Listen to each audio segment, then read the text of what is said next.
Bonjour et bienvenue sur ce nouvel épisode de l'écriture d'un roman. Alors maintenant vous connaissez le concept, rentrons directement dans le vif du sujet. Bonne écoute à vous. Le vendredi 28 août 2020, ça y est, le sort en est jeté, j'ai envoyé mon manuscrit aux éditions Charleston pour le concours du prix de l'héroïne engagée. Donc voilà, c'est fait. J'ai retravaillé un petit peu sur les différentes scénettes autour du Gothul. C'est la seule chose que j'ai fait ce matin. J'ai eu un gros souci de connexion internet, évidemment. Ça aurait été trop facile sans ce petit souci. Et donc voilà, je l'ai envoyé maintenant. Maintenant, je vais m'accorder quelques jours de pause en fait parce que je suis un peu épuisée et je pense que j'ai besoin de lever le pied les prochains jours. Ça a été une grosse source d'adrénaline, de stress ce dernier mois. Si ça se trouve pour rien du tout, mais maintenant je vais me calmer. Le mercredi 2 septembre 2020. Donc après avoir fait une petite pause pendant 3-4 jours ce week-end, ce qui m'a fait du bien, j'ai repris le travail sur mon texte depuis hier. Là, je suis en train de travailler sur l'évolution de la relation charnelle entre Olivia et Suraj, parce que apparemment ça fonctionnait pas très bien à ce niveau-là, et également sur le côté passif d'Olivia. J'ai vraiment l'impression de travailler le côté subtil de mon texte. Là, je suis plus du tout dans des gros changements, je suis un peu dans le fignolage. J'attends le manuscrit que le professeur de français qui vient de lire mon texte m'a réenvoyé avec ses commentaires. Je vais pouvoir m'appuyer dessus pour faire toutes mes corrections, en plus des échanges qu'on a déjà eus par mail ou par téléphone. Ensuite, une fois que j'aurai fait toutes ces corrections, j'aimerais le relire pour l'envoyer à ma professeure de français. Une fois que j'aurai eu ses retours et que j'aurai fait ces corrections, je vais encore le relire, puis j'aimerais l'apporter à la libraire. Après, une fois que j'aurai eu ses retours et peut-être encore des corrections à faire, je pense que là, il sera temps de l'envoyer aux maisons d'édition. C'est là où ça se corse parce que je ne sais pas du tout dans quel sens procéder. Est-ce que directement je l'envoie à des maisons d'édition dans lesquelles j'aimerais vraiment me faire publier, ou est-ce que je passe par des maisons plus mineures? En même temps que je dis ça, je me dis non, autant l'envoyer directement en maison d'édition où je veux être publiée, parce que à partir du moment où j'aurai fait ces dernières corrections, je vois pas trop ce que je pourrais apporter de plus à mon texte en fait. Il sera abouti au maximum de mes capacités, donc là c'est le moment de l'envoyer dans les maisons d'édition et puis de voir ce qui se passe quoi. Et c'est là où tout va se jouer.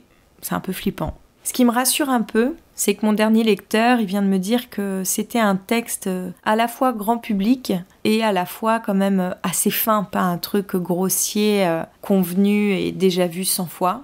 Donc ça me rassure assez dans le sens que je me dis que si c'est grand public, un éditeur prendra peut-être moins de risques en le publiant, donc ça le tentera peut-être plus. Tandis que si ça avait été un truc un peu trop intello, moi j'avais un petit peu peur de ça au départ, d'être trop dans le côté intellectuel. Mais en fait, même si je tends vers ça, j'en suis quand même très très loin. C'est pas du tout un texte prise de tête, comme j'avais peur que ce soit le cas au départ. À force de travailler sur l'intrigue, j'ai plutôt réussi à faire quelque chose d'un peu simplifié à ce niveau-là, tout en gardant des réflexions un peu plus poussées. J'ai un peu jonglé entre ces deux côtés. Et il y a aussi un truc que m'a dit mon dernier lecteur qui m'a fait vachement plaisir, c'est qu'il avait eu le syndrome du page turning. Alors je sais pas si ça se dit vraiment comme ça, mais en gros du fait d'avoir envie de tourner les pages pour savoir ce qui se passe, surtout vers la fin. Et ça me fait super plaisir parce que c'est quelque chose sur lequel j'ai beaucoup travaillé.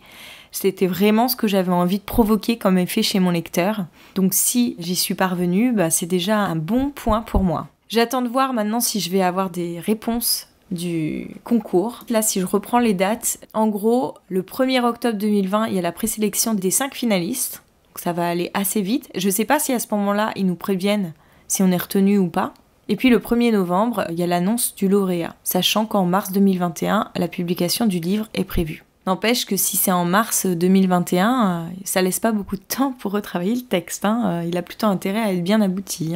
Là où ça me pose question, c'est que je sais pas du tout quel genre de personnes concourent. Est-ce que ce sont des gens qui ont vu l'appel à manuscrits quand il a été lancé, c'est-à-dire il y a quelques mois, et donc du coup qui ont commencé à écrire pour ce concours. Du coup, moi j'ai plus de chance parce que ça fait beaucoup plus longtemps que je travaille sur mon texte, donc le travail est bien plus approfondi. Ou est-ce que ce sont des gens qui, comme moi, écrivent depuis longtemps, qu'ils ont vu le concours et qui se sont donné les moyens d'y participer? Et est-ce que ce sont des jeunes? Est-ce que ce sont des gens plus âgés? On verra bien, mais en toute sincérité, si je suis honnête avec moi-même, je pense que pour ce concours, je suis pas forcément la plus à même d'être retenue parce que je suis un peu hors sujet. Disons que mon héroïne, elle est féministe, mais elle est pas engagée. Si je suis vraiment sincère, non, elle est pas engagée. Mais bon, peut-être qu'ils vont considérer qu'elle l'est parce que le peu d'engagement qu'elle peut avoir ou par rapport à ses prises de décision